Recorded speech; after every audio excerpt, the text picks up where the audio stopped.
I do. It's Rupert Friday, R-U-P-E-R-T, and Friday like the day of the week, and 113 Montauk Road in Narragansett. Good evening.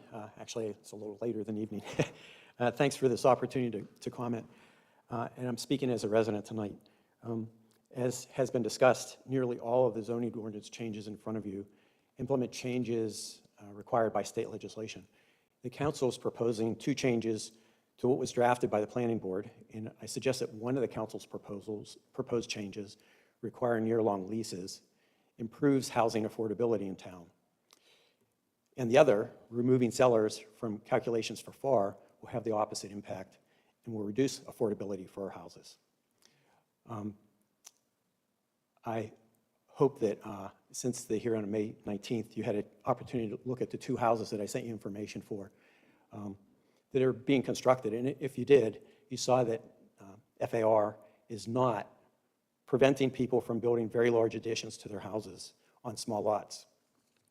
The very large additions to both of those houses are being built under existing FAR calculations without any need for a variance.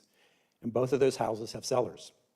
If you exempt cellars from calculations for FAR, both of those houses, the additions to both of those houses could be even larger, up to a third larger.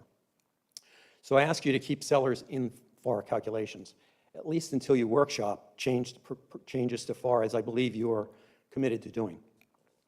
If you decide to move forward with removing cellars from FAR calculations, I suggest you remove unfinished cellars, as recommended by Mark Brady after consultation with the building inspector. That would minimize the negative impact that removing cellars from FAR calculations will have on our neighborhoods.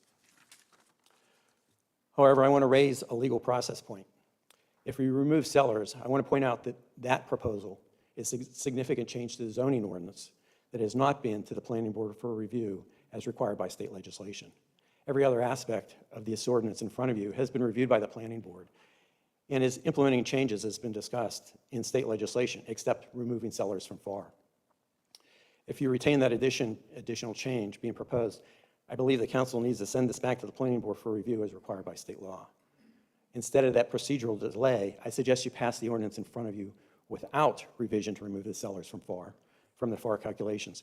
Then include that discussion, the issue of cellars, in the discussion when you workshop FAR changes. With regard to the proposed language for renting ADUs, it's a good change.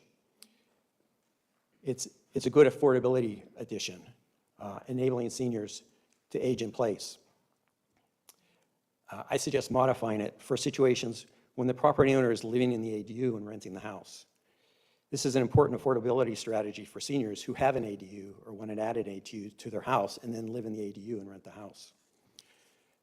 So the language for renting ADUs just expanded so that if the property owner is living in the ADU and renting the primary dwelling, that the lease for the primary dwelling be required to be a minimum of 12 months.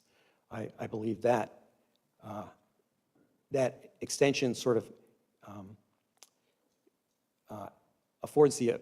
retains the housing affordability, which is, I think, what was intended by adding the 1-year requirement for the lease. And with that, I'll be happy to answer any questions. Thank you again for this opportunity. Thank you.